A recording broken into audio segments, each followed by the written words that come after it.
What's going on, everybody? Welcome to Foxing Around Podcast. I'm your host, Raymond Fox. And I'm your co-host, River Thomas. Hey, we got another dope episode tonight, ladies and gentlemen. We got Jude Schimmel coming through in a few short moments, man. We're really excited about that.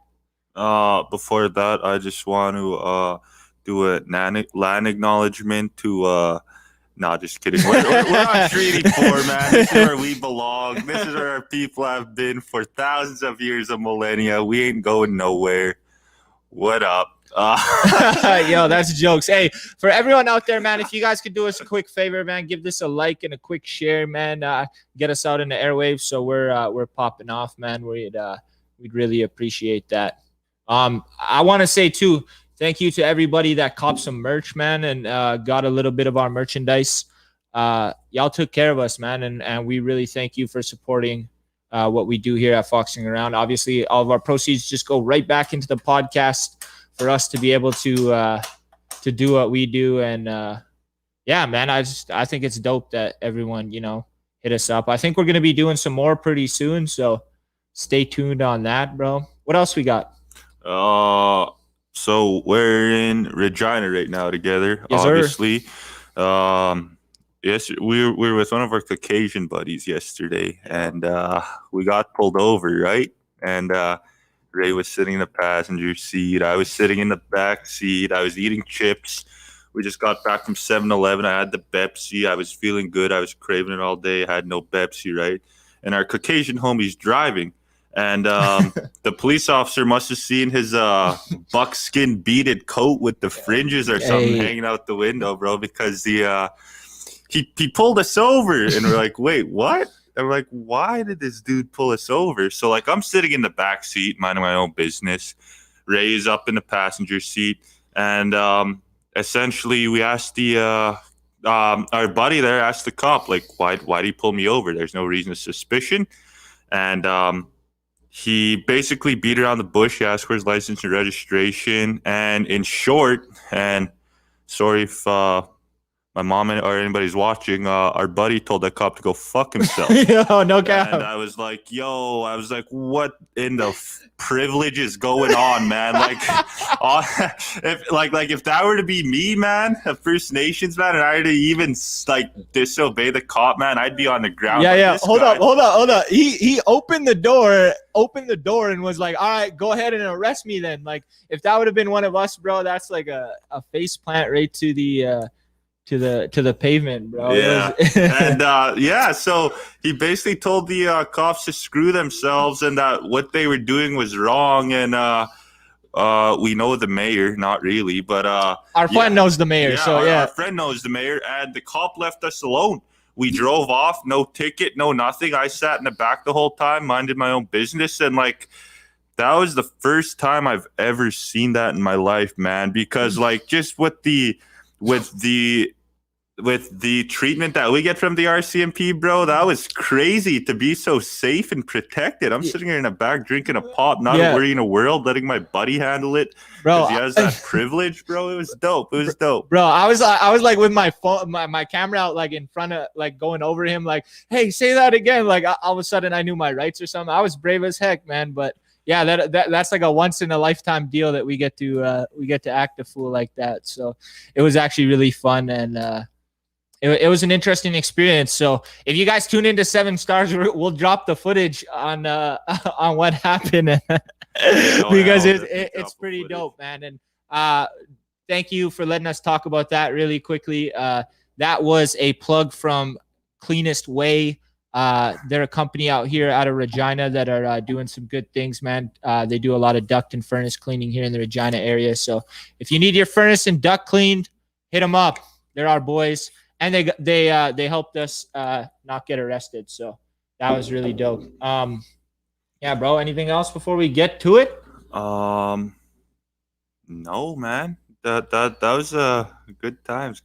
Yeah, bro. That was actually pretty lit. Well, all right, man. Well, without further ado, our guest tonight, man, N7 athlete, ice cold.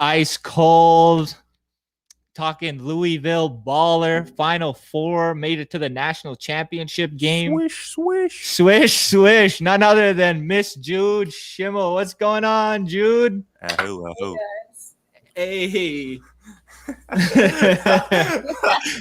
Give us a minute. We usually like to fanboy for a second before we get into it. Yeah. So Give us a minute. No, first of all, you guys are hilarious. I'm so excited to be on here. This is cool. hey, thank you for agreeing to come on. First things first, man. It took us a hot minute to get you on here. We were like DMing you, and then it wasn't happening right when it was, Shooting and then bricks. yeah, we were shooting bricks for a while, and then finally, we finally hit the one and got you on here, and we're so excited. And that's honestly how a lot of our DMs were. If you look at our Fox Ground DMs, we're like asking everybody. Nobody ever replies. So where this season of Fox Ground, we're shooting about 12%. Yeah. Or something like that. Yeah, no, it's not good numbers yet, but we just want to say thank you for agreeing to come on, man. Tell us a little bit about what you've been up to lately. Like COVID times are like hard for everybody, and people have been finding new ways to be creative or just getting back to old stuff and just doing their thing. However, man, what have you been up to since the COVID times and in this new year? Right. Yeah. No, first and foremost, I just want to say thank you guys for getting a hold of me and making me reply. I'm excited. Like I said, you guys are hilarious. You guys are authentic and real. So I'm super excited to do this. And I'm excited for you guys to keep growing. But yeah, honestly, the pandemic has been super weird. It's been an adjustment. I've just been trying to, get right with myself, get myself on the right track, on a good track. And also, I've just been spending a lot of time with my family, trying to just, hang out and embrace that time, because I've always been super close to my family. And when I went off to school and all that, I wasn't always, I didn't always get to see them. And now that our it continues to grow and expand, I just want to be able to embrace that and not take it for granted. And like I said, the pandemic's been super weird. So we can't even go to the gym right now. That's how weird it is in Oregon. But in a way, I'm kind of okay with it. Like, I'm kind of a homebody, kind of, I don't want to say an introvert, but a little bit of an introvert. So I've been kind of cool with it. I'm cool with staying home, hanging out, working out, spending time with my family. But that's about the gist of it right now. Yeah, no. And speaking of like families, in terms of family systems with you guys, like are you guys very close knit, very tight community, like oriented families like we are up here? I would say that's pretty typical for people around here. I've been close with my family literally my whole entire life. I have 7 siblings, and then I have all my extended cousins who are basically like my siblings. So we have done everything together like our whole lives. So that's why I was saying when I went back to school, we didn't have that privilege. So being back home, I'm like, I have it. So, and it's the pandemic, so I might as well spend as much time with them as I can. Oh, and I hear a baby. Oh, that's dope. That's dope. So tell us a little bit, I guess, about like where you grew up and did you grow up in the reservation? Did you live in the city? What was the early roots of Jude Schimmel? The early roots. I was born and raised on the Umatilla Indian Reservation, which is in Eastern Oregon. It's been fairly small, but it's starting to grow, starting to get more members and stuff like that. But literally, like, my whole childhood was pretty much family and basketball. Like, and I was cool with that because it was fun and my parents made it fun. We have a lot of siblings, so there's a lot of competition and that makes it fun. But yeah, born and raised on the res. Kind of crazy because it's so different living on the res versus living, because we moved to the city eventually when I was, I think, a sophomore in high school. So when I was like 15, we moved down to Portland, Oregon, which is West Coast Oregon. But that was just kind of, I don't want to say a culture shock, but it was a culture shock. It was probably one of the hardest things I've ever had to do. I was lucky and blessed that I had my family to help me through it. But honestly, it was tough, like leaving the res, because everybody here, everybody knows you, you're comfortable, you're safe, you know where everything is. And then having to go live in a big city that's so diverse and different. It was crazy, but it was cool. And I think we adjusted well. And then eventually Louisville after that, and it was a good thing that we went to Portland, because had I gone from the res to Louisville, that would have been too much. Again, another culture shock, but I was lucky that we went to Portland first to make the move to Louisville. But blessed all around. It was all fun. It was all a learning experience, but it led me to some good things. So it was cool. Yeah, for sure. And you're lucky you made that move with family too. Like that's definitely a blessing, because even time and time again, you see up here a lot of First Nation students, especially athletes, they make that jump from the res straight to a city, straight to a college with no support system. And that's where a lot of them, they cannot succeed, because it's almost like a foreign land to them. Everything's so foreign. The life that they knew is in the past. It's back home, and they have to try and worry about their academia, their attendance for sure, and showing up to everything. And that's one thing I actually want to ask you is I know you had a 3.5 GPA while in college. How did you do that, man? Because me and Ray are full-time student athletes. I don't have a 3.5. 2.0, just enough to get the scholarship. Just enough to get the scholarship. C's get degrees. Get degrees. Yeah, that was a popular quote amongst my teammates at Louisville. They were always just like, good enough. You know what I mean? Yeah. But no, low-key, I'm a nerd. I really am. I don't know why. I've always been like an overachiever, just wanting to do the best that I can. I remember when I was a little kid, like I would rather read than do anything else, like read or play basketball. That was that was like my fun stuff, which is kind of weird because most kids are just like, cool. I don't want to read a book. Like, especially these days, everyone's playing video games and all that. But I don't know. Like I said, I've always been a nerd. Some back stuff. I actually skipped the 8th grade because I wanted to have an extra year of basketball with Shoni, my sister, because I honestly thought high school would have been our last time playing together. But luckily, we both ended up getting scholarships to go to Louisville. But again, I've just always been a nerd, and I always wanted to do my best, as cheesy as that sounds. And then, like I said, I've just worked really hard. And then when we went to but I've also been kind of used to, I guess, like balancing things when it comes to school and sports. And then when I went off to college, it was just like I was so focused on wanting to succeed and be the best that I could be. And like I said, I just worked really hard. It was kind of difficult to balance it, especially being away from home. Like you were saying, like it is difficult for people to balance that kind of stuff, especially having the culture shock and not having your family around or your support system. But I just always try to keep it in my head that like this is for a better cause. This is for something that I'm trying to like strive for, which is just being the best me that I could be. And like I said, I'm a nerd, so that was why I was so focused on school. And how I was saying earlier, like family and basketball, that's been my entire life. So when I went to college, it was just school and basketball, school and basketball. That was all I was worried about. So yeah, I guess that's yeah. Oh, good. Oh no, and just like, and you say you're a nerd, but like, what subject? What are you passionate about? What is it? The math? Is it the English? Is it all of it? Yeah. Social studies. I love to learn. I really do. I don't know. I can't pick just one. I got my degree in sociology, which is like the study of human behavior. I don't know why I chose that. Honestly, they were just like my second year of college, they're like, okay, you gotta decide what you're gonna major in, and I'm like, what does that mean? You know what I mean? But sociology was the most appealing to me. I just thought it was interesting, and it's like I'm gonna be dealing with humans my entire life because I'm a human, right? And I just wanted to understand people better, so I could basically like learn and grow and be the best that I could be for all the people that I'm interacting with. I don't know. I try to be an optimist and like just try and be better, do better for everyone and everything. I mean, easier said than done. I'm human. I have my downfalls, but yeah, that's why I chose sociology. Going back, would you choose sociology again? I don't know. Now I want to do like photography and stuff like that, so I don't know. Hey. I probably would choose sociology again, to be honest. Yeah. I don't know what I want to do with it, but it really does help me like every single day, like knowing all that stuff, learning all that stuff. But yeah. Right.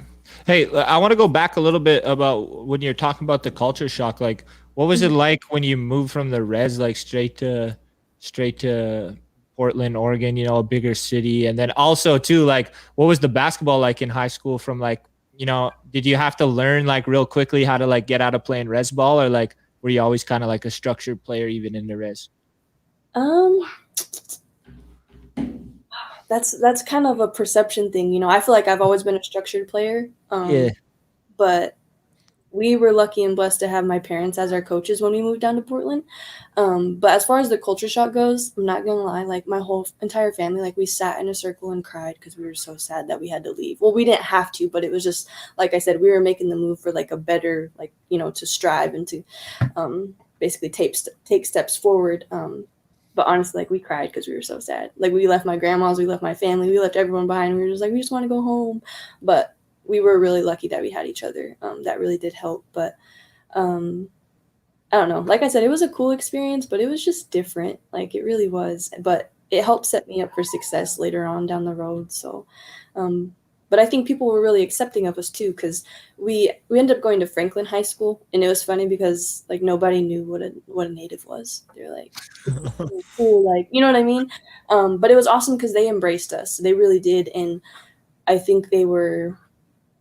I don't want to say shocked or surprised, but a little bit because they didn't know what to expect. Just like a whole big native family just coming in, like I don't want to say taking over, but a little bit. Like it was crazy. And our school just kind of fell in love with us, and our basketball team became like our extended family. So it was super cool. Hey, that is dope. So, how'd you guys do in high school? Like, I know you had your sister, like you said, in high school with you. Yeah, River's got to use the bathroom. Hold up, let him get up first, and then I'll keep it going. All right, so yeah, you said high school you got to play with your sister Shoni. We'll get into all that a little bit later. But what were you guys like in high school? Were you guys ice cold, state champs? Like, what happened? We always like kind of talk crap to each other because we never won a state title. We never did, and we were so bummed about it. We actually went to a few different high schools until we moved down to Portland. But when we moved to Portland, we were, I guess, pretty successful. We went to a school where basically we ended up like flipping the record. It was like, let's say, I don't know, 3-20 one year, and then we flipped it and it was like 20-2 or something like that.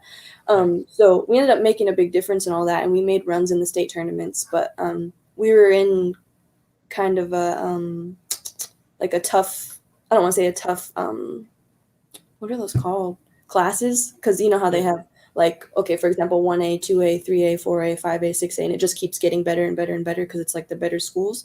We were 5A and 6A. So like we played good rich schools, you know?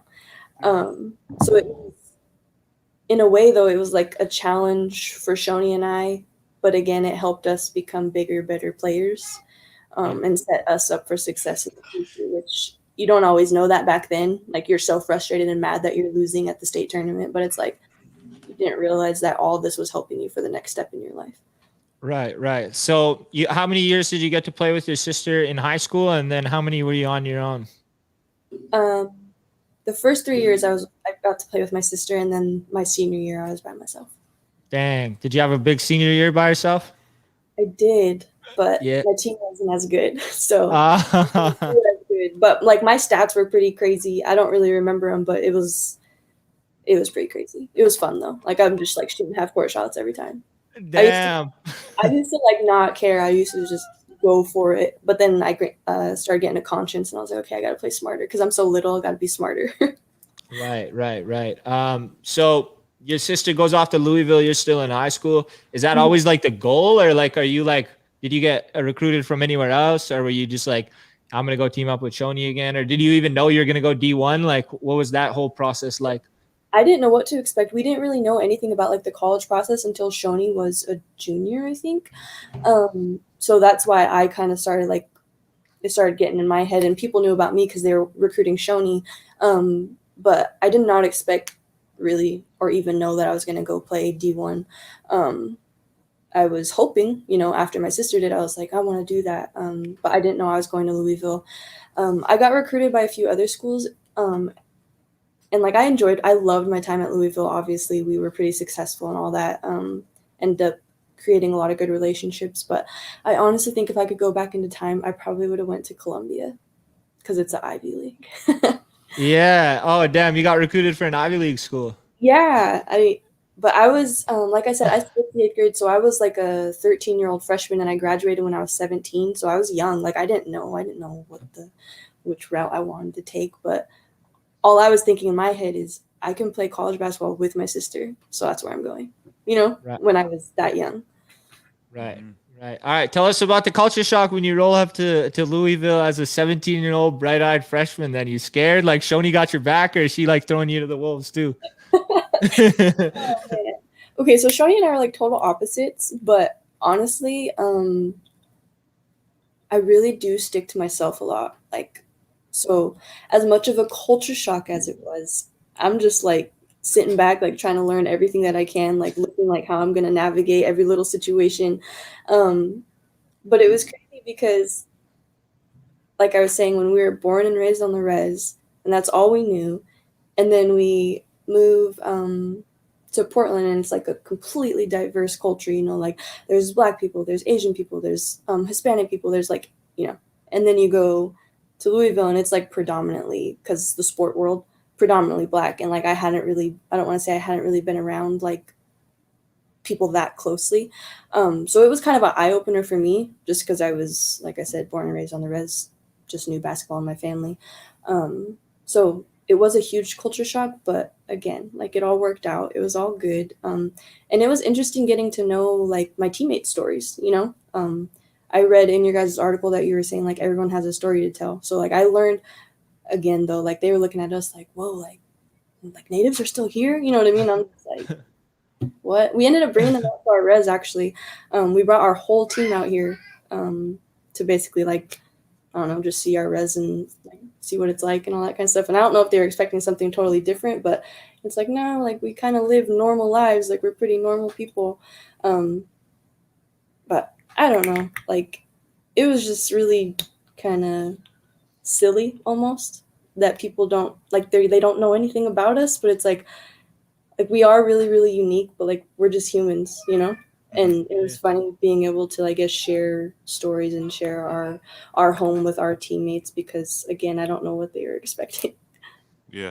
These were your college teammates, right? Yes. Did any of them go on to play in the WNBA? Yeah, there was a couple of them actually. I know Asia Taylor. I think she graduated the same year as my sister. I know she played in the league. Who else?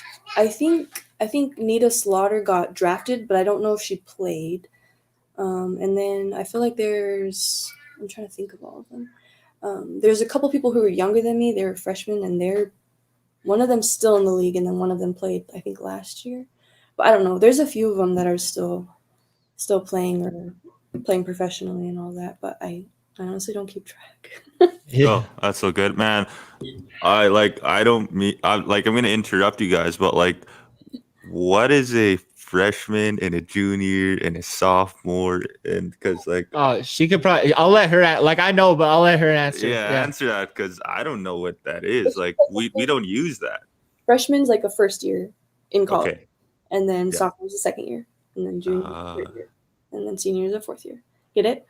Yeah. Okay. Yeah, we have 5 years of college up here, so like when you go to school, you get 5 years of school, like of eligibility. So that's why It's doesn't different. really it doesn't really work for us. But anyways, back to Louisville, man. I remember for some reason I was watching on the TV when you guys upset Baylor, Mm-hmm. and that was crazy. I remember Brittany Griner. I was like, "Yo, this girl is a cheat code." And I remember you guys beat her, man, and that must have been like hype. That was what, your second year, third year? Yes, my second year. Yep, my sophomore year. Yeah, that's when you guys made the run to the championship game. What was that? Take us through that whole process, because what were you guys, like a 5 or a 7 seed or something? Like probably not supposed to make it even to the Final Four. And Yes. So my family and I swear we talk about that game all the time. We were actually, the ESPN analysts, all those guys. We were supposed to lose by 29 points. Like that was the difference. The predictions. But honestly, it was such a crazy game. Like coming where I come from, like I never imagined really being on that stage and then being successful, and like I don't know, it was kind of a dream come true in a way. But I don't know. It was just a crazy experience overall. Like the fact that we're playing, and Brittany Griner is like one of the best players in the league right now, and the fact that we were able to beat her, that was kind of cool. And we almost lost. Oh my gosh, it went into overtime, and I think we ended up winning by 1. Like our redshirt senior who got hurt like ends up making a free throw at the end for us to win it. It was crazy, and like 4 of our main players fouled out. It was insane, and I was so tired. Like I was so tired, like just running for like 40 minutes, just trying so hard to win. But it was really fun. It was kind of, like I said, a dream come true, and it was just almost unreal. And I think Kevin Durant was like in the audience, and he came to our locker room after. I was like, is this real life? Yeah, it was crazy, but it was fun. And that whole year when we made the run to the Final Four was such an incredible experience. It was super cool. Yeah. So disappointment though. I'm probably when you like. Did you I think you guys just ran out of gas, right? Like y'all put everything into that Baylor game and just kind of like didn't have enough as much energy as you probably wish you could have against UConn, or like what happens in the championship game? Because I actually thought I was like, oh, they beat Baylor, like let's go to the next, you know what I mean? Like let's win the final too. And right. So what happened with the final, man? Like what do you guys say when you talk about it? Okay, well, UConn's always kind of been a powerhouse, and they're really well coached. But in my opinion, we didn't play well at all, and then we got our ass kicked. Yeah, 25 or something crazy, and I was just like, yeah, okay. I was really embarrassed actually to lose by that much in the national championship, especially because obviously the stakes were high, and obviously we were on this incredible run to the Final Four in the national championship. But honestly, like I still felt like a winner. Like I felt like where I came from and all the things that we accomplished and the fact that we made it that far, like is so, like my heart was so happy. Like I was really sad that we lost. I was bummed because I was like, dang, like to be that close and not get it, like we made it to that game and then just, the final game we lose. Like I was bummed about it, but my whole family was there. Like all my siblings, my grandma, my mom, my dad. So like I said, just to think about where I came from and where I was, like on that big of a stage with my family there, like it was a blessing. Like I was grateful, even though we lost. And a lot of great things came.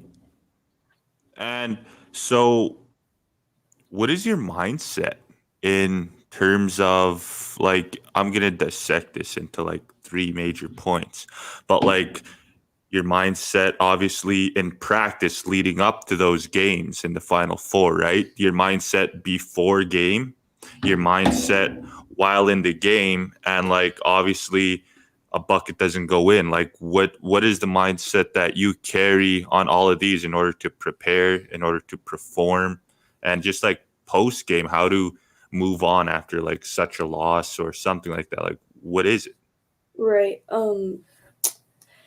Everyone's different, but like for me personally, I think it goes back to how I was talking about school, just like trying to do my best and be my best. Because everyone's different, like I can't do all the things that Shoni can do on the court, and that's not my goal. Like, my goal is to be the best that I can be. So before, like in practice, I'm working my ass off. Like especially because I didn't start, I was like, I'm gonna work and basically earn the time that I think I deserve to get on the court. And I'm gonna make my teammates better at the same time.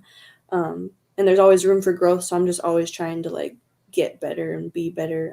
Not necessarily just on the court, but like we would always watch film. And like I was saying, how I'm much smaller. I'm a much smaller player. Not that that's a bad thing. It just means you have to do different things to be successful on the basketball court, especially because like some of those girls are huge and just, strong. But learning film and learning the IQ of the game and all that kind of stuff, I was really focused on that. And as a point guard, like you kind of have to be one of the smarter ones on the court because you have to run the floor, you have to run the offense, you have to basically be a couple steps ahead of everybody. That was always kind of my mindset. I'm not perfect, but I try really hard to just like keep getting better in any little way that I can.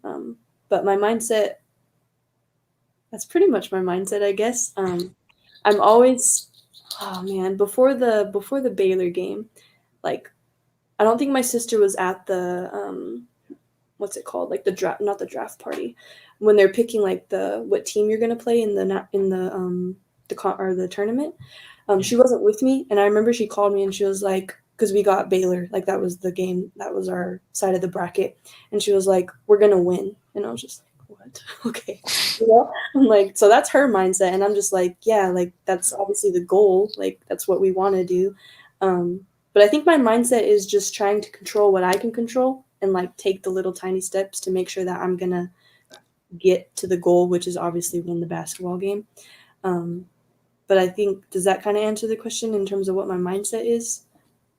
Yeah, why not? No, yeah. So just like say like no, no, it works, it works. Yeah. But like just like in terms of like you shoot, it doesn't go in. Do you take the I'm gonna pass approach more, or do you take I'm gonna drive more, or I'm gonna keep shooting? Like what is it for you? I feel like it totally depends. Like I'm kind of a situational person. Like if we're in a game where we're up by a lot, like I'm gonna keep shooting. But if we're in a game where like one of my other teammates is doing well, like I'm gonna get them the ball. You know what I mean? Mm-hmm. That's what I mean. Like trying to learn the game and study the game so you can be successful. But yeah, I would say it's very situational, and I try to kind of do whatever's going to work. Like if I'm trying to shoot and it's not going in, and we need points, like I'm going to get it to whoever's scoring, or whoever's making it, or whoever's doing well. Um, but yeah, I don't know. I don't know Wait, how to answer that question. yeah. Yeah. What about defense? Like, are you like, do you pride yourself on being a good defender? Are you like ever mad when like like your homies are not defending the way you need them to? Like, Yes, what's that like? Yeah. defense is the one thing that I get so mad about. Like, because at the end of the day, like defense is basically like attitude and effort. You know what I mean? Like you don't need a ton of skill to play defense. Um, but yeah, I've always taken defense super seriously, and I would get mad at people if they weren't playing defense. That's such a pet peeve of mine. I'm just like, everybody can play defense. Yeah. Seriously, no doubt. So when your sister leaves for the WNBA, you're there. You're still there. You're still. Do you like take a leadership role with the team? Like, how does the team do afterwards? For your last 2 years, and like, are you kind of missing her and like a little bit of disappointment that you're not able to play all 4 years with her? In a Or way, like, yeah, I would say like in a way, I kind of always had like a little bit of a leadership role, but a lot of it was kind of leading by example. My first 3 years, because we had a lot of good players, I guess, and we had our certain captains and stuff like that. But then my senior year, I would say it became more vocal. Like I really had to kind of step up because I was one of the seniors. I was one of the older people there. But I kind of embraced it because like Shoni's kind of always been that older person for me. But I didn't mind having to be basically like the leader and all that kind of stuff. Because I've seen her do it and I've seen other people do it, and I don't know. Like I said, I try to be the best I can be, so I'm going to encourage everyone else to try and be the best that they can be. And my senior year, we made it to the Sweet 16, but we ended up losing. But again, we were younger, and I don't want to say we weren't as good, but we had a ton of good players my first 3 years.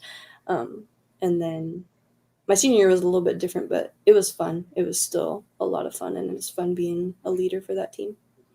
word. All right, so I want to jump into it real quick so we can do it now. What's it like being Shoni? Like, do you always get the like you're Shoni Schimmel's little sister? Like, does it bug you, or like how did you like, especially in college, I guess, and like even probably when you get into like the professional ranks, like is it like, what do you think when people say that? Because you know like Jude Schimmel's Jude Schimmel, like you gotta own that too, like So what's when I that was like? younger, I feel like I let it get to me a little bit. But Yeah. honestly, like I really don't mind being Shoni Schimmel's sister. Like she's one of the coolest people I know. She made it to the league. I'm trying to encourage her to go back, but that's a whole other topic conversation. But honestly, like I really don't mind it. Like she's cool. I get along with her. She's been one of my best friends since I was a little kid. And yes, I am Jude Schimmel. Like I am me. I'm a totally different person, which I feel like we're two totally different people, and I don't think people I don't want to say they don't understand that, but because we are sisters and we're so close and like we are known for a lot of the same things, like going to Louisville and playing basketball together and all that. I don't know. I guess I don't really mind it. Like it's not a big deal, but people are gonna know me when they know me. Hey, that's facts. Nah, I I just thought about it too, because like even sometimes when you post stuff or like like when you see like even when we post our posters, sometimes people just have something to say, and it's an interesting dynamic to kind of have to with like a sister like that to be able to do Yeah. that. So when you're transitioning out of Louisville, you're trying to play professional basketball, right? Like you get your degree, right? And then you're Mhm. trying to play professional basketball. How are those steps? Like what happened, I guess? So I was kind of bummed because I was hoping to get, I guess, drafted right out of Yeah. college. But I wasn't. No big deal, right? My goal was still to play professionally, and that was in I think 2015. And I was kind of bummed about it, but I tried to basically just keep my mind right, keep working for it, and then the next year I ended up trying out for the Dallas Wings for the WNBA. So I played preseason with them. I think I was with them, I don't know, maybe like a month or so. And then I ended up getting cut, and I'm like, dang, like that's a bummer, like I really would have liked to play in the WNBA. But again, I'm like, don't give up. Like if you want to play, just keep trying. And then I ended up going overseas to play in Spain. Wait, shoot, that was total opposite. I played in Spain, and then I tried out for the league, and now, No.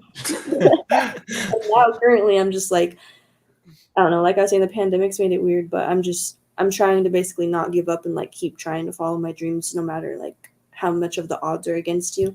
But yeah, that's where I'm at. So, what are you doing right now to achieve those goals? Yeah, good question. No, it's funny, like really admitting that I'm finally starting to grow up, if that makes sense. Like I'm pretty focused. Like I said, the pandemic's made it weird, so the gym's not open.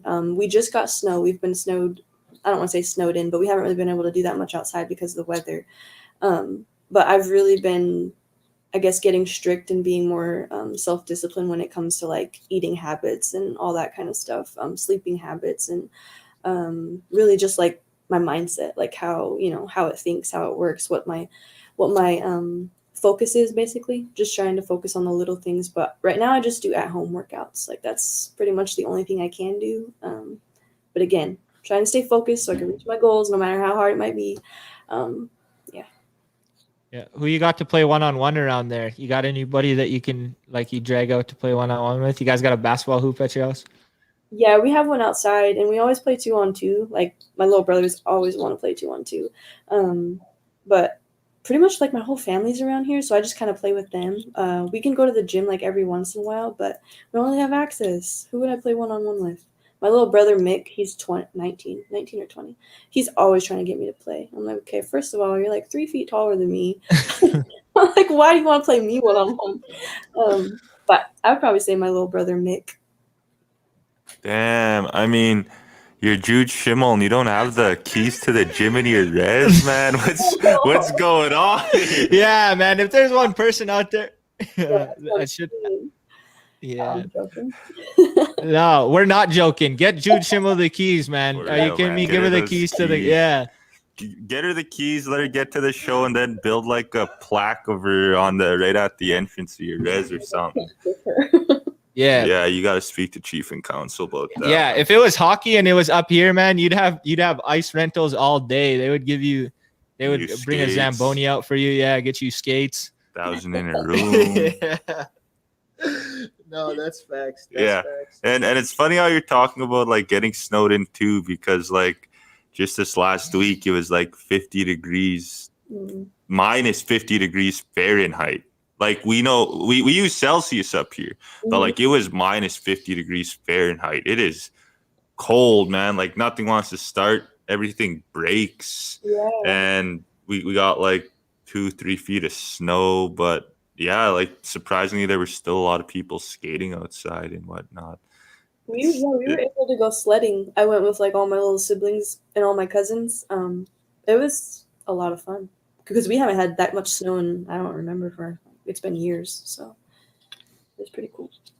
Dang. Word. Hey, I want to ask you, like, because I've been in that situation, like maybe not on that high of a level, but like really wanting to make a team and like really thinking I put in my best effort and like everything should happen. And then you get the call and it's like, hey, you're not going through, you know, like, did you go to like a bad place after that, or was it like a positive kind of like experience, or like, you know, I didn't deal with it well at all. Like I was actually pretty upset and emotional when I didn't make it. And it was kind of like I looked into myself and I was like, man, like because I didn't have an excuse. I didn't have like, oh, I didn't work hard enough. Oh, I didn't, you know, oh, I wasn't disciplined. Like it was just straight up like I wasn't good enough at that time to make that team. And so I want to know, like, kind of just dissect that a little bit for somebody that might go through that moving forward.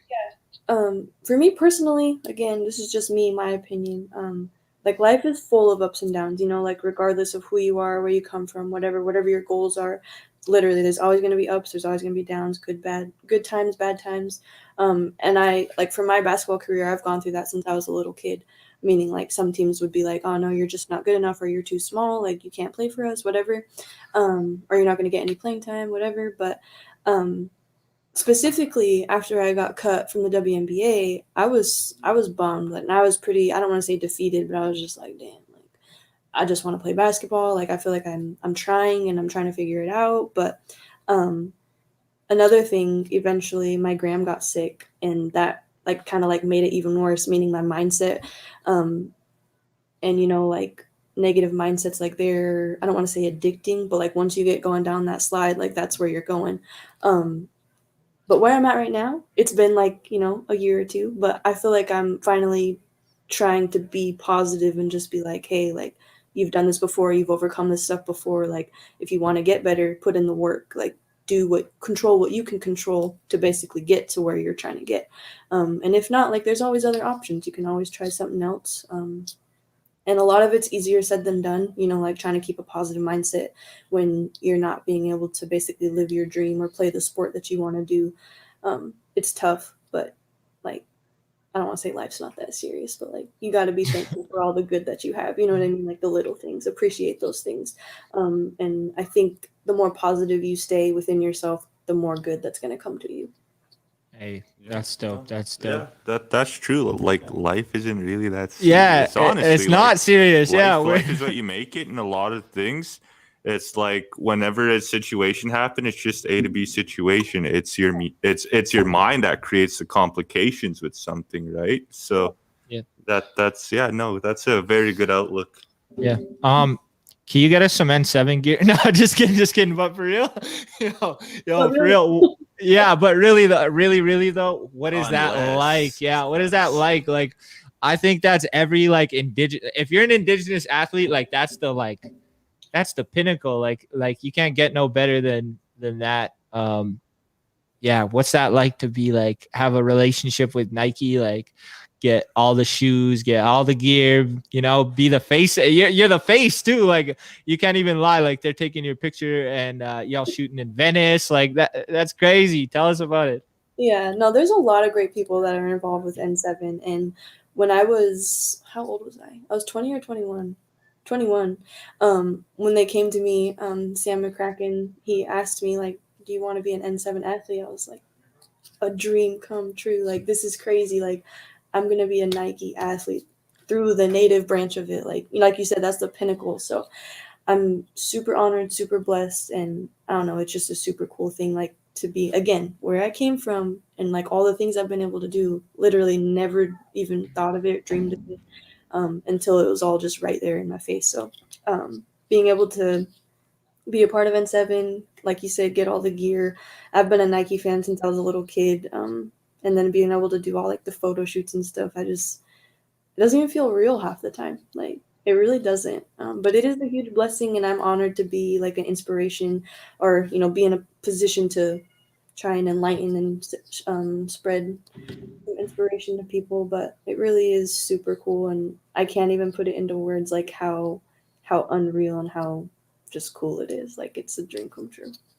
It's hype, man. Yeah. So have they ever like asked you to be like, or would you ever like consider if they came up to you and like, hey, we want to do like a pair of shoes or a t-shirt or like anything to do with like the creative side? Have you like thought about that, or have they introduced that, or would it be some even that you're interested in moving forward?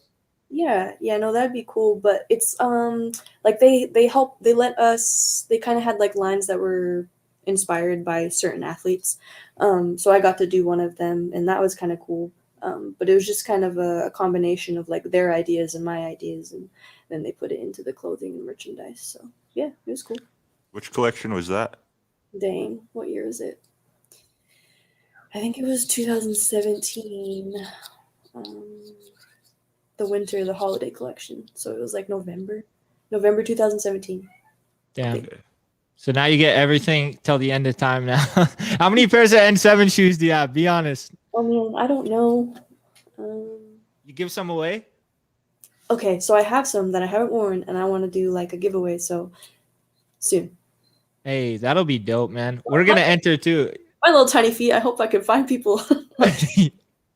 Yeah, I think if you sign them, we should be all right. Like maybe someone will just hang them at Oh, okay. in their house or something. You know what I mean? Yeah, throw them over the telephone pole and let them hang up there.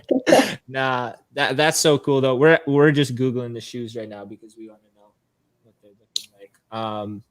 So you wrote a book too, right? What was that? What was that like? What was that process like? Like that was like what 9 years ago already. Like, just talk to us about like what's it like writing a book for anyone that maybe be interested in it. Okay. What's it like writing a book? I was writing it during my senior year, so my 4th year at Louisville.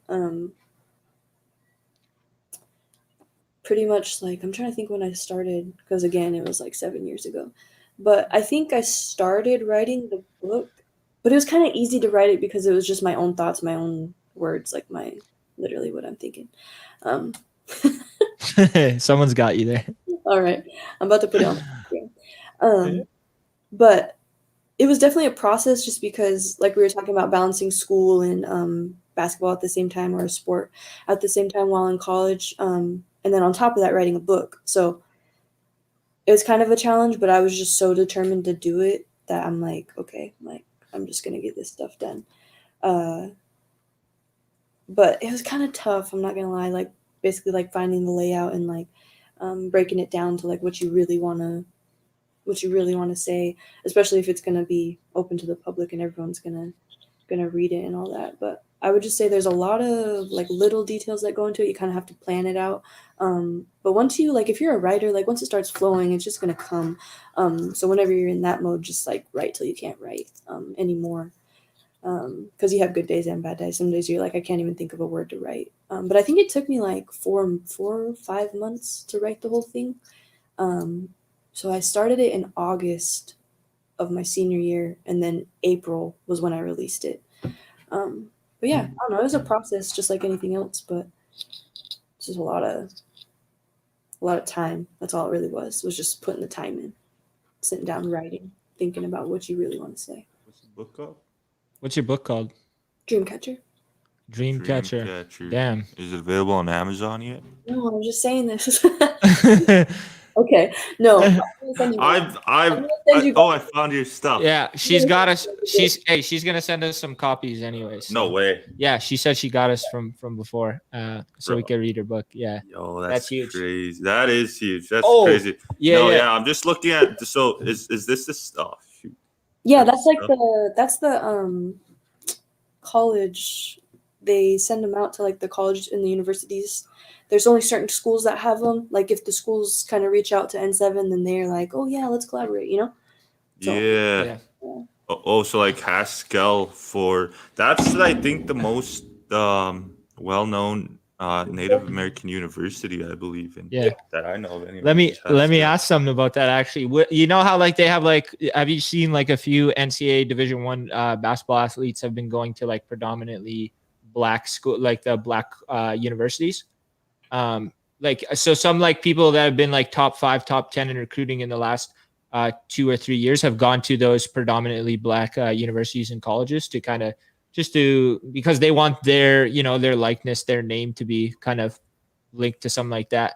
Mm-hmm. If you could go back, you think you'd ever like play 1 year at like Haskell, or like if it was a D1 school, or like if it was hype, like would you always like wouldn't it be cool to have like a full team of Division 1 Native American ballers? That would be yes. Okay, that's like a dream. Like that would have been so cool to do that because there's so much talent out there. Like there's so many natives who are just so good. And we try to tell a few of our like random D1 connections, like you guys really should go to the res and find some more girls because they're that good. Yeah. If I could go back into time, yes, I probably would have somehow figured out how to create a school where literally the whole team's native. Hey, huge. You ever think about coaching before? Have you ever like wanted to coach or like get into that aspect of it? Or If I'm being honest, I don't think I want to. I don't That's know. fair. I That's just don't, fair. like, I'm saying that now, but maybe in 20 years I'll coach. But I just don't think I want to. Yeah, I mean that's fair. I mean, like Michael Jordan is one of the best, and he's not cut out for it.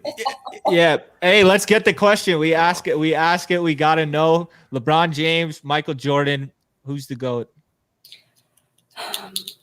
Like my personal, Your personal opinion. the world's opinion. I don't know.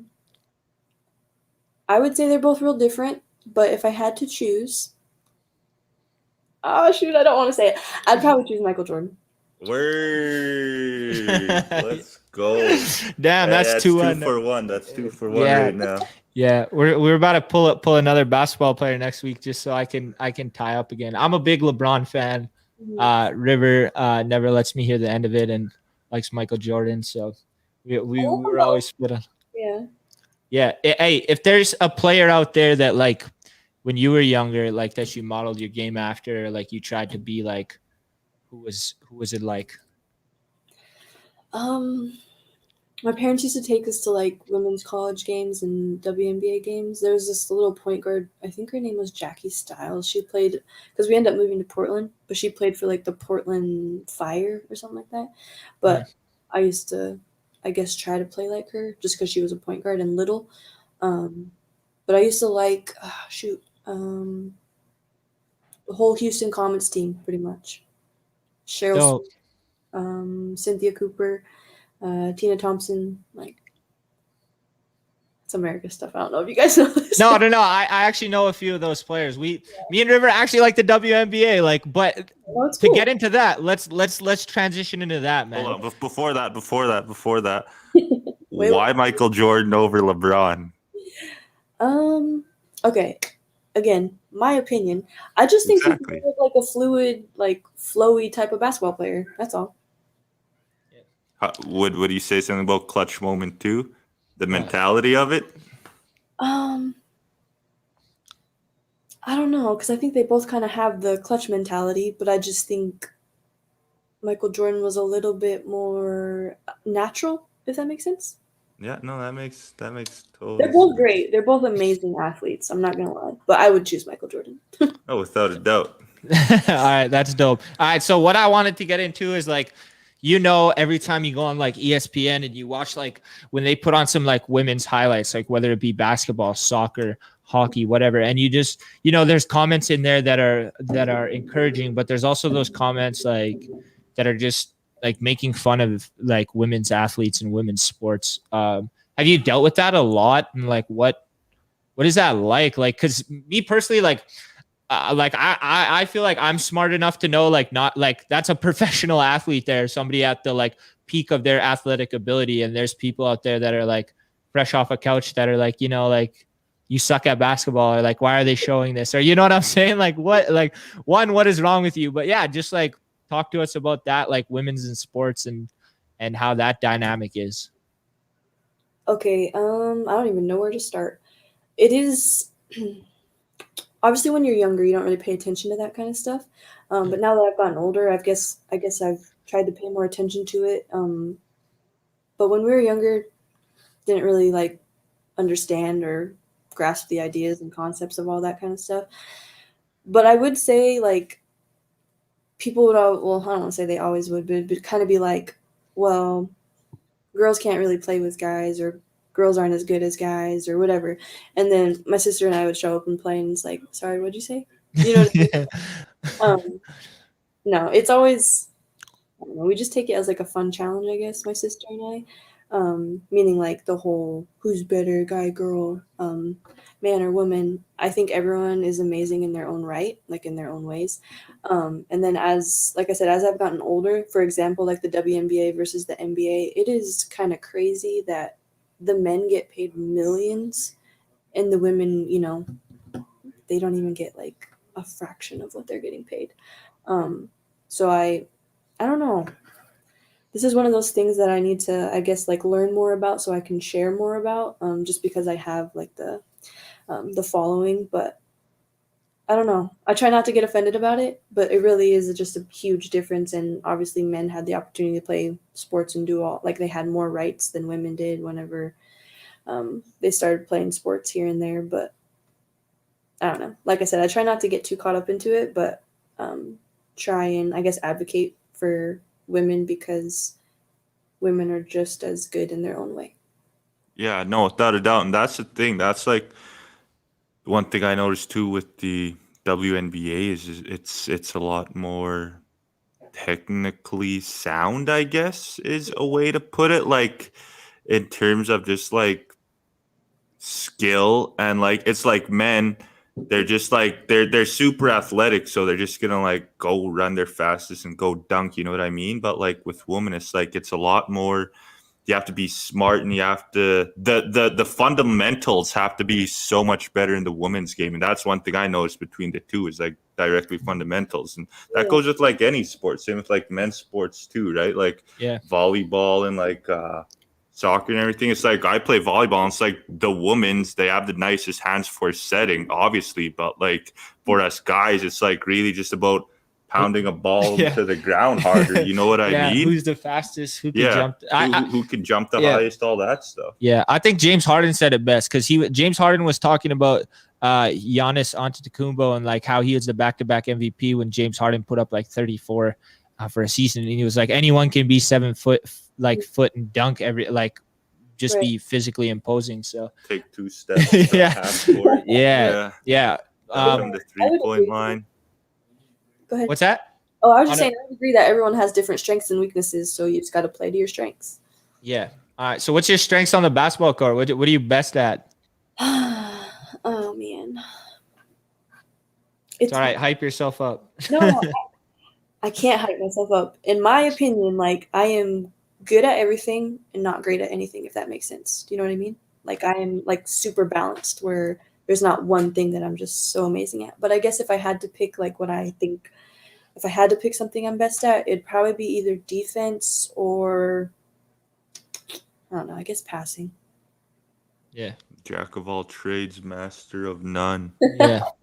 Seriously. Hey, let's take this question, actually. I wanna know, what is your favorite game-winning shot of all time? It's a tough question. When I shoot it the Kawhi way, it's going in. Yeah, for us up here, it's always Kawhi. It's that Kawhi shot when he hit it against the 76ers to go to like the Eastern Conference Finals when he was a Raptor for only 1 year. We love Kawhi. Yeah, we love Kawhi Leonard up here. Yeah, he's like my kind of player because he's just chill and he's calm. He's just there for business. Like he's just yeah. But dang, that's a tough question because, oh man, I'm kind of bored. I don't play stuff like that. You ever hit a game winner? Did I ever hit a game winner? Okay, yeah, that's a good question. I did actually. Who? It was either Oklahoma or Florida State. But basically, I made the winning layup. Like, I don't even remember which one it was. But yeah, it's just crazy thinking about those times because being on that like big of a stage, playing D1, and then just like coming up clutch, like, oh yeah. Yeah. Did you have a good celly at least, or did you just like you didn't know how to celebrate? No, I told you I'm boring. Like I don't know how to celebrate. I don't know how to do all that cool fun stuff. No, I'm joking. This little chest bump, like I already know. Yeah, no. This one time I made the game-winning layup at a little rec league. Bro, remember? Yeah. We threw it to River, and he tried to dunk, and he ended up just laying it up. But it was cute, man. Hey, for the people that don't know, or like we love res ball. Do you ever get in the res ball mentality, even though like you're a high level athlete, you like playing the running gun style and just like Always. That's been the way ever since I was a little kid. And like even when we went to school, like we kind of still just brought it with us. And thankfully, like our team was pretty like they embraced it. They were excited for it because it's just a fun way to play. And what are you laughing at? yeah, you gotta look at this comment. Sorry, we're not laughing at you, but you ever watch Smoke Signals? Yeah. When we were younger, we used to go. It was called like summer symposium, so it was basically like summer school. But we would watch Smoke Signals like every day. Hey, that's dope. That's dope. Okay, so wait, what were we even talking about? Yeah, hold up. I'm trying to think. Oh yeah. Res ball, like Resball. yeah. Did you took it? You took it to the city. What was it like? Were people trying to change you, like, or like change you in Shawnee and be like, hey, don't play like that, like, In a or way, what? Yeah. yeah. It's kind of just how you were saying, fundamentally sound. Like they really tried to, I guess, encourage that. But it's just like in our blood. Like we literally can't help it. Like it's more fun to play that way, and in a way, it works better. But again, it's balance. Like sometimes you have to be fundamentally sound, and then sometimes you can just go for it, run and gun.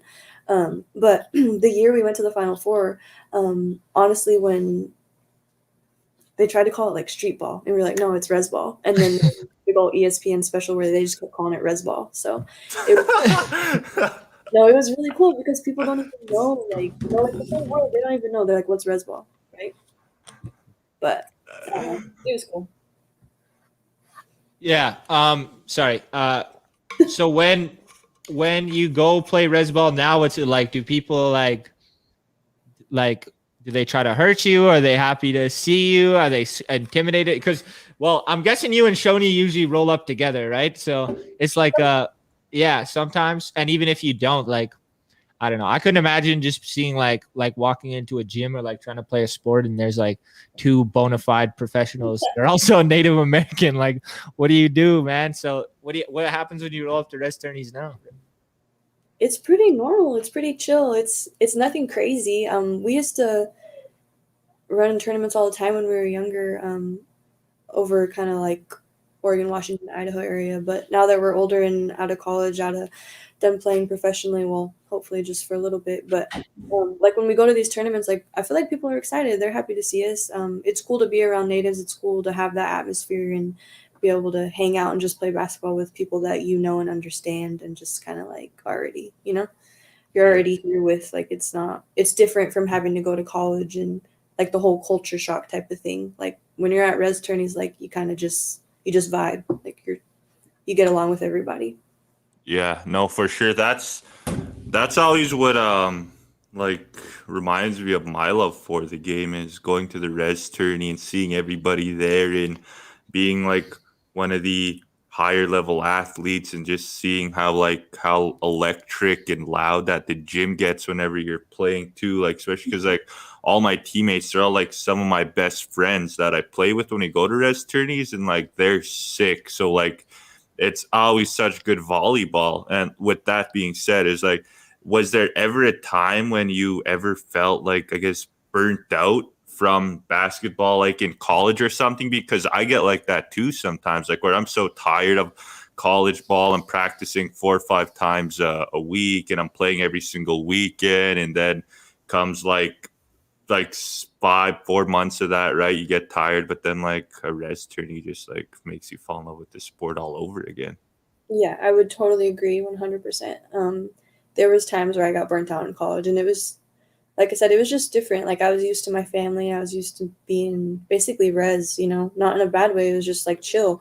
We're kind of, I don't want to say simple people, but like how I was talking about, like appreciating the small things and stuff like that. Like when you get out there in the so-called real world, like it's so different. Like I feel like there's always like some type of mind game, or you got to like balance things a different way, handle things a different way, just to be like successful or get playing time or whatever it might be.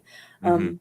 It's kind of, the saying, like when you're playing chess, like it's literally like a game of chess. You have to make sure the moves that you're making are helping you.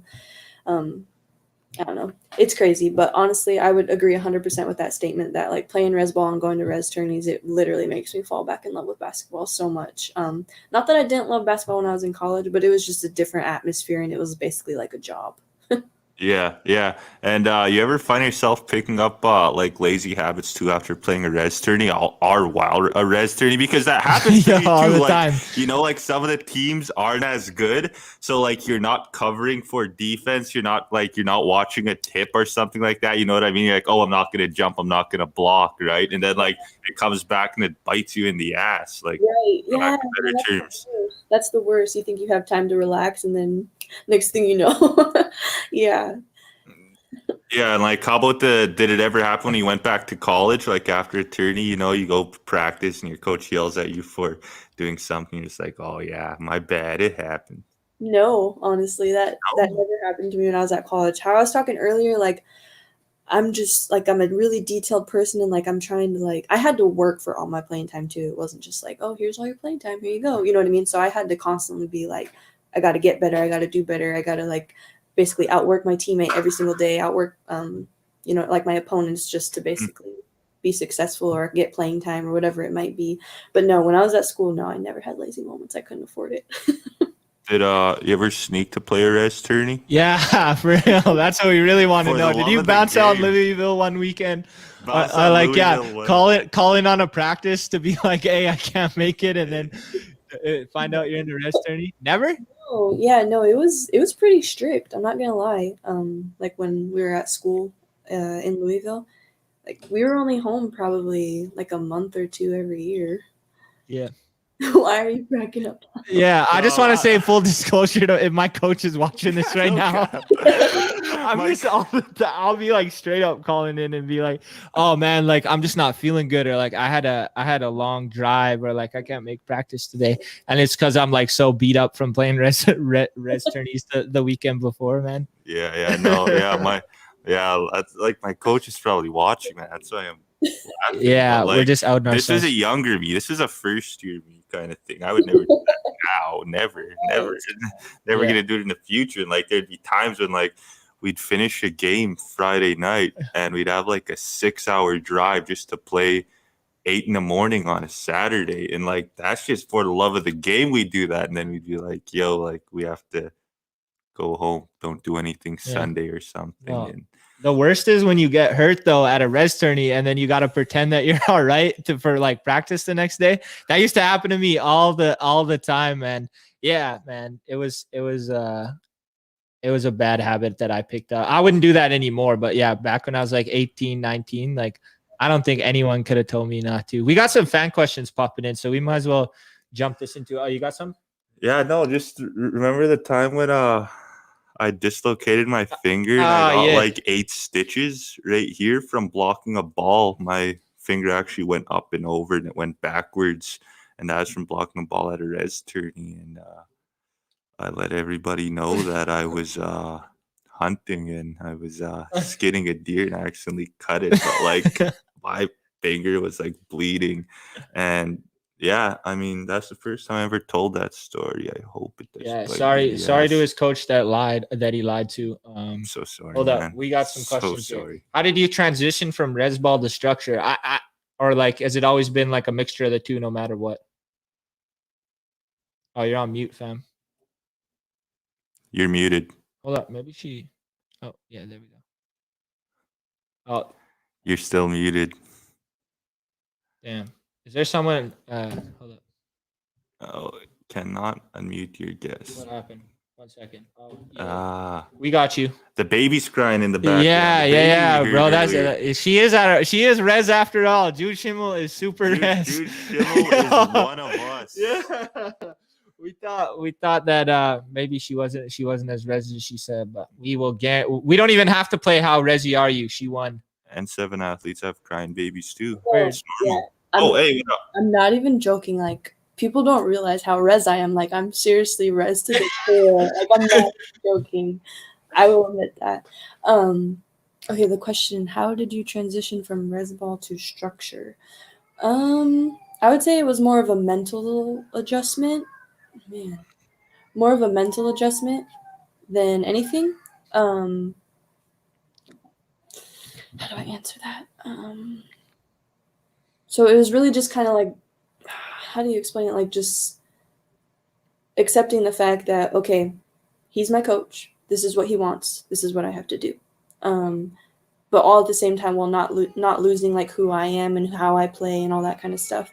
But it's really just a matter of balance. I would say that was the way that I handled the transition. But again, just had to work like 1,000 times harder to basically be successful in the way that they wanted me to help the team be successful, if that makes sense. Just accepting the role. You got that one? Did any of the fame and progression as a player ever take away from your love and fun of the game? Again, I would say it was a balance. But honestly, no, I wouldn't say so, just because I really I love basketball. I've always loved it. I think I started playing when I was like 4, and then when my sister and I kind of started blowing up, it almost didn't feel real again, kind of like the Baylor game. Like a lot of it never felt real because I never even thought or dreamt of that kind of stuff. But no, I've always loved basketball. I think I'll always love it. Like I said, I'm currently trying to basically work back up to the point of playing professionally. But yeah, I've always loved it, the fame, all that kind of stuff. I don't think that will take away from the love that I have for it. Hey, yes, ma'am. I love hearing that you're going back, man. I'm excited for you. Oh. Who have you played with that you once looked up to? Who have I played with that I once looked up to? I don't know, because I was so much younger when I was watching. I don't know, because basically anybody who's in the WNBA that I had the chance to play with. That's dope. All right. Yeah. This is dope. All right, hockey tourneys up here in the north toss some money to the big guns. 1,000 in a room. Do you get paid to play in those res tourneys? Do they? Yeah. Are you 1,000 in a room player, Jude? No, that's not how it works. Damn, really? They don't pay you? No, like if you win, you get paid from the tournament, but no. Oh yeah. So how it works up here is like people like have the teams, like the organizers of the team will like pay all the big guns, like the good players. They'll get paid just to come play, and then they'll also get paid if they. Well, I think I should move up there so I can do that. Yeah, no Man, cap. everybody would hire you in a heartbeat. Not even kidding. Men's too. Like we have like an older brother. He's Jason.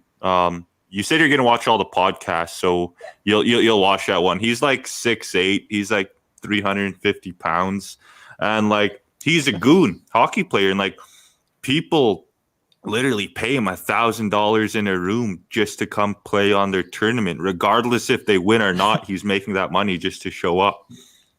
That's like that's the culture we have up here. And yeah, it's only for hockey though. Yeah. Well, not only just for hockey. I'm sure you could get 1,000 in a room off some basketball teams. It's tempting. Yeah. Let's see. What's the most charges you ever took in a game? Damn, that must hurt. No. 1 robbery, 2 arson. Just kidding. Nah. No, I don't like taking charges. When we were at school, they made us do like practice drills on how to take charges, and I'm like, no offense, but like I don't want to take them. So probably 1. That was probably my max. Yeah. Ooh, so who are some of your favorite res players? Who's the you know everyone everywhere. There's somewhere in some reserve that we all like people look up to, that like I've got a few people that like are res soccer players that I look up to in my sport. Who's the res players in around your area? Are you guys the res players? Yeah, like who's the hidden res gem that can still cook you personally? yeah, they're like 40.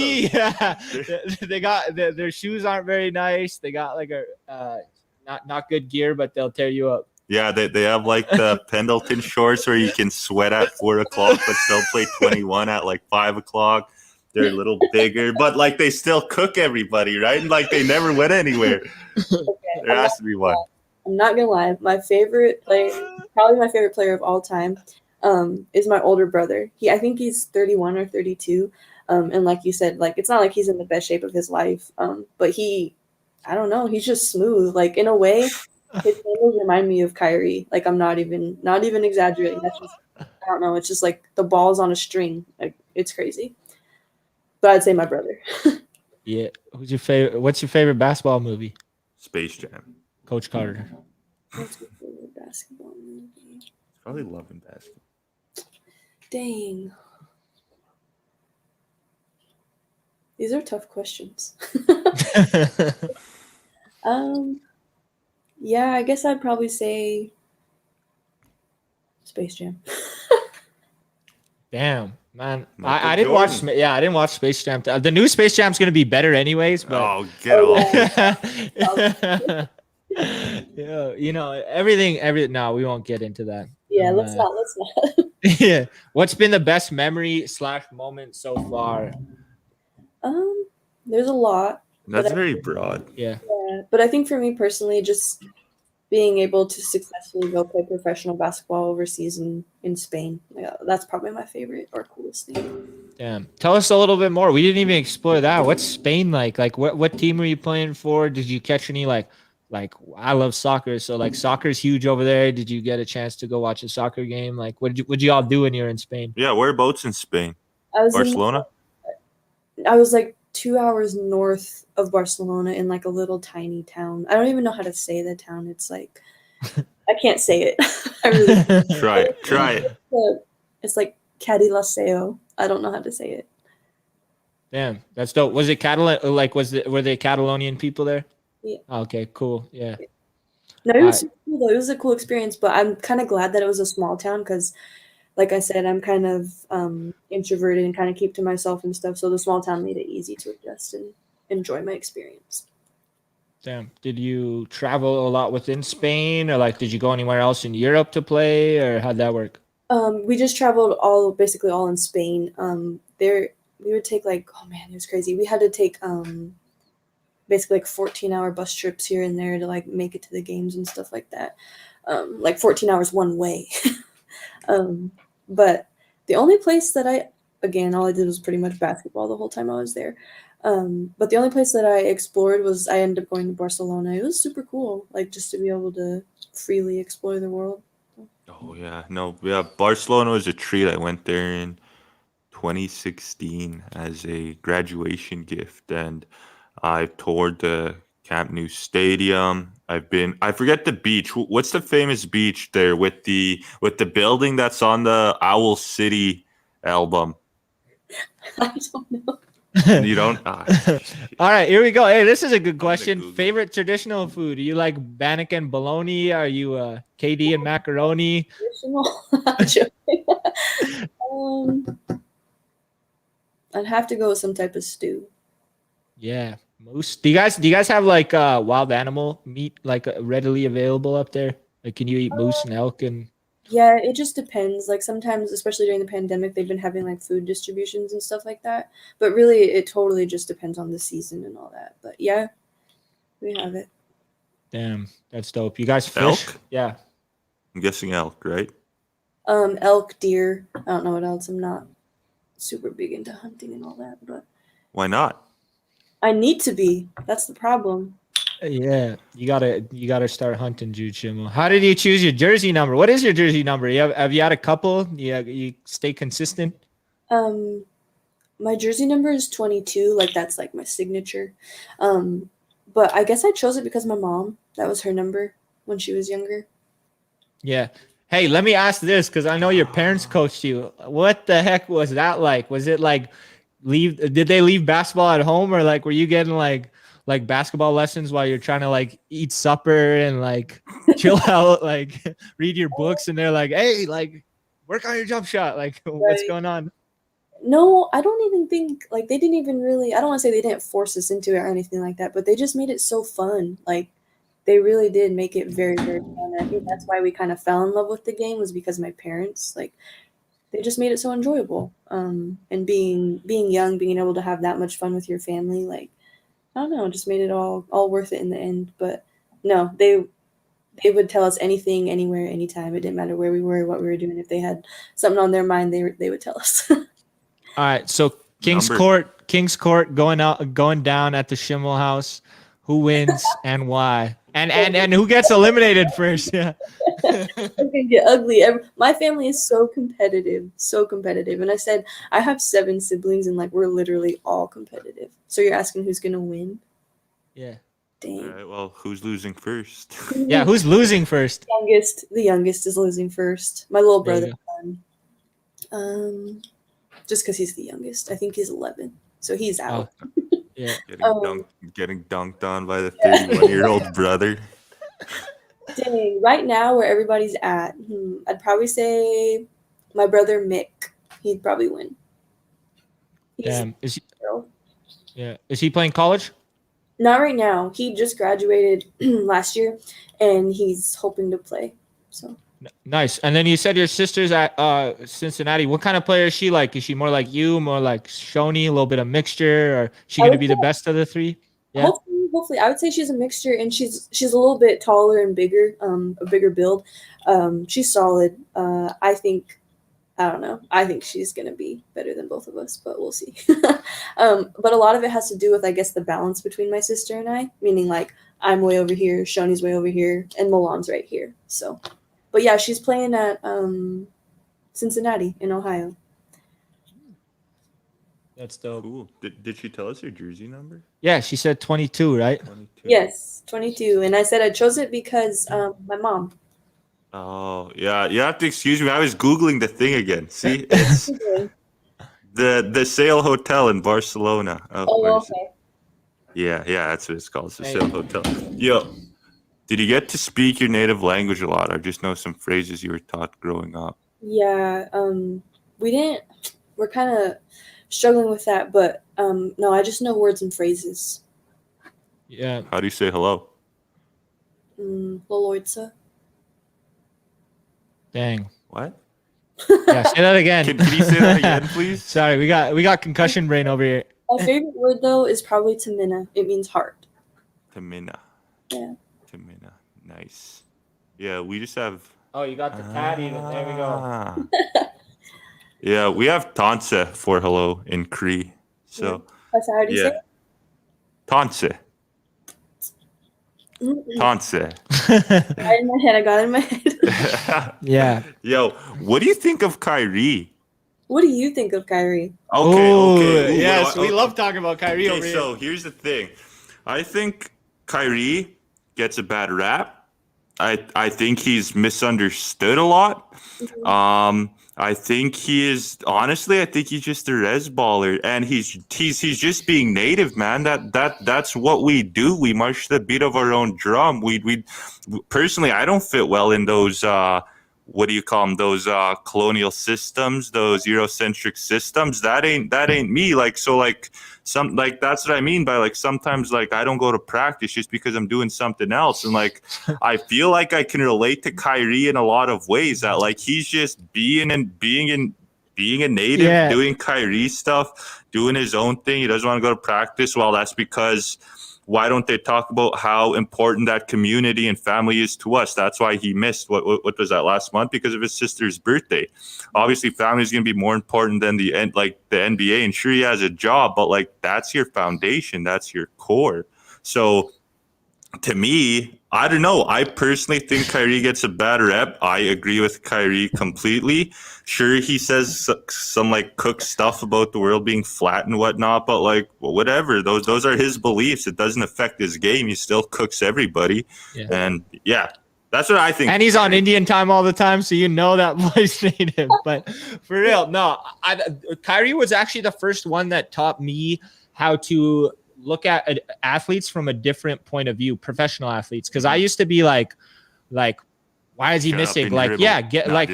Not shut up and dribble, but like, why is he missing? Like, he's getting paid millions of dollars, and it's like, man, like, who cares about the millions of dollars? Like, that dude has a life and a person, like, ideas of his own, and if he doesn't want to play that night, he doesn't have to play that night, and he doesn't owe anybody anything. And then even looking at it from a different scope, like a lot of those owners, they don't really care about those players are money to them, right? And it's a business. And so if he's gonna look after his best interests the same way they are, like I don't see a problem with it. So yeah, I love Kyrie Irving, and I hope one day he's on this podcast. I'm gonna put that out. He is gonna be on this podcast one day, bro, for sure. Yeah. So what's your thoughts? What do you think about Kyrie?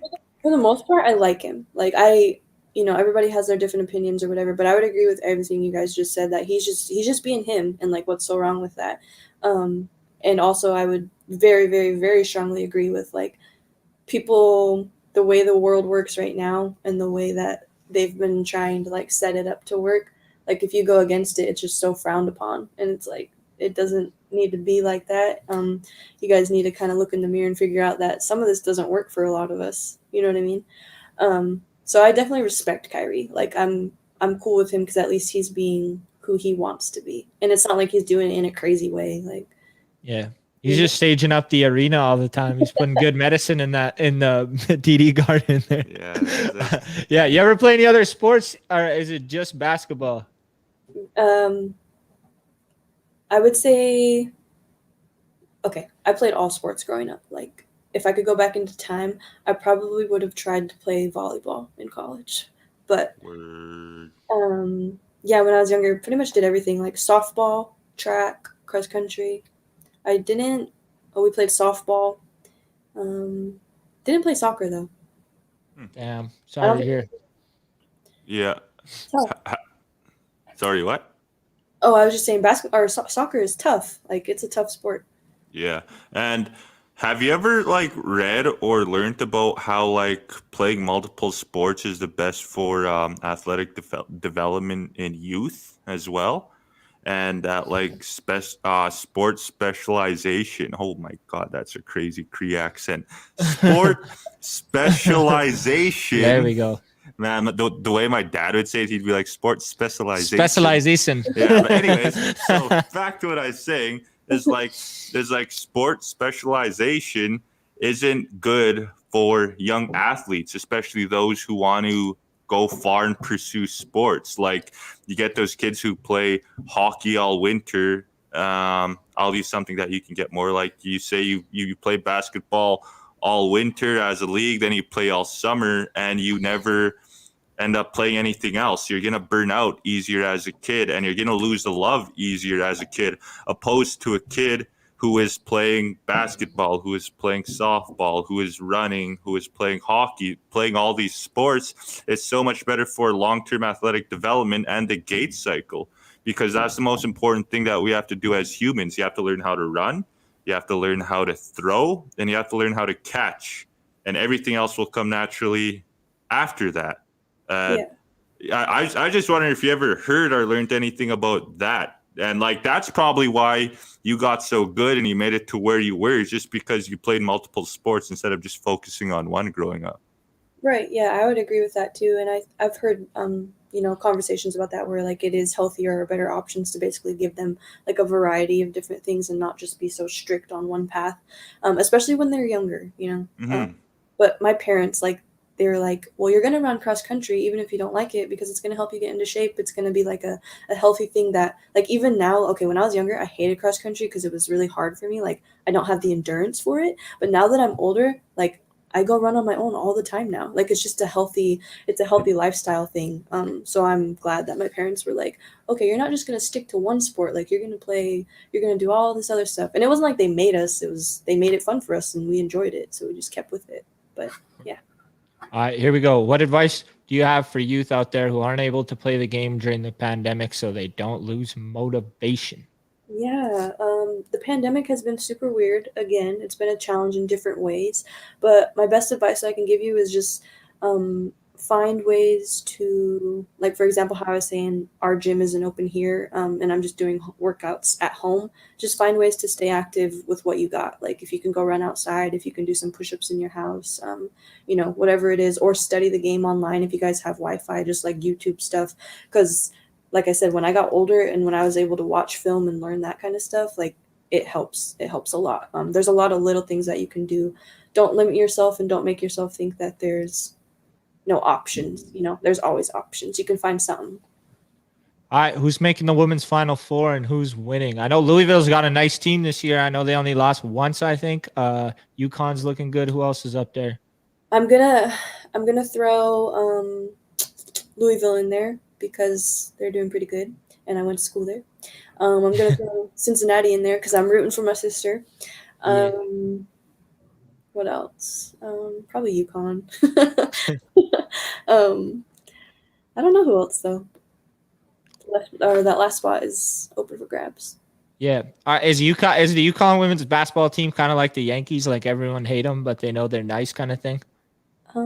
Yeah, I would say you either love them or you hate them. Yeah. No, people Yeah. are haters. No, they're good. Hey, that's dope. All right, I think that pretty much wraps it up for the fan questions that we got right now.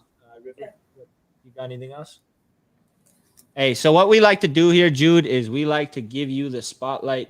We're gonna put you on the main screen for a few minutes. You just talk, say whatever you need to, and then we'll come back. We'll say our thank yous, and then we'll chop it up after the show's done. But so stick around for a few minutes if you can. But we'll put you up on the main screen here. Give them your words of encouragement and let them know. Yeah, it can be anything. Yeah. Literally anything you want. You got the stage. Yeah, just no anti-vax stuff. No, just kidding. I give her. Yeah, no, I just want to thank you guys for getting a hold of me and having me come on the show. It was a lot of fun, and it's just nice to like talk to people, especially during the pandemic. Makes things weird, makes things challenging, but like we'll get through it. We can get through anything. And like I was saying earlier to one of the questions, like just find things to do, focus on the good things, and basically don't limit yourself because a lot of it is I don't want to say in our minds, but we have the abilities to basically change our world if we change our mind and change our thoughts to good, happy, healthy ones. But yeah, I'm wishing everybody the best, and I hope everyone's staying safe and healthy. And again, thank you guys for having me. Hey, well, much love, Jude. This has been so dope, man. You've been really cool to talk to. You're humble as heck, but still very, very cool and insightful. So I just want to say thank you so much for coming on, man. I know we tried for a long time. Like I said, we're shooting those 3-pointers. 12%. Yeah, we were shooting like 12%. It took a lot of messages, but we just want to say thank you so much for your time and for gracing us with your presence and sharing what you did with your with our people. And yeah, man, I know you're going back to the league somewhere, whatever league that happens to be. We're really excited and rooting for you that way too. So, hi, thank you. Yeah, no, I just want to say thank you for coming on again. It's an honor, and you are welcome to come on again anytime you want. We're gonna have our own studio up in Vancouver here come at the end of summer. So when this pandemic subsides, you can even bring your sister, bring some friends, and we'll have a big podcast studio. And yeah, thank you. Yeah, thank you so much. Yeah, much love. Hey, stay in here. We'll cut it up with you in a few minutes if you can. We'll just close this out real fast. So, all right. Hey, that was dope, man. I am thoroughly impressed and excited, and that was just an honor to interview someone like Jude Schimmel and have her tell her story. So, hi, Jude. Yeah, man. What do we got, bro? Who do we got next week? Who do we got next? Man, I wish I could hype him up in the way that he hypes everybody else up, man. But we got none other than Mr. Earl Wood coming through, the voice of APTN Hockey Night in Canada. The powwow MC, the Indian relay, most electrifying man in the Indian country. Hey, Earl. Hey, if it's Wood. Jude and Shoney against me and River, it's barbecue chicken for them. They'll cook us. So, no, I'm getting cooked, yeah, bro. Like, no cap. Like yeah. I am getting pump faked. I am jumping on everything, bro. I don't play ball at all. I'm gonna foul like crazy and hope to God that we get to shoot our free throws and they miss some. So yeah, those ladies would cook us, no cap. Yeah, thank you guys for joining us for another episode, man. Thank you guys for supporting us, getting us buying our merch, doing whatever, man. Thank you for liking, sharing the video, sticking around for a little bit. Everything just means all love to us when you guys are supporting us in that way.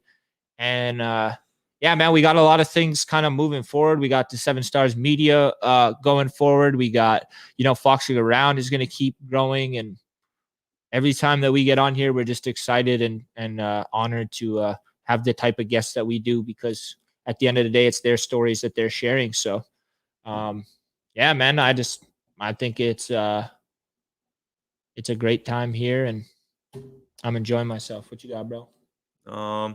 We still have a couple hoodies left in stock if you guys want to cop them. But then again, if you're down to your last dollar, do not feel inclined to buy these hoodies because there will be more. Yeah, just pull Serb if you want to buy a hoodie. No, just kidding. Yeah, if you can support us, buy a hoodie. If not, we understand. But yeah, man, thanks again for coming through.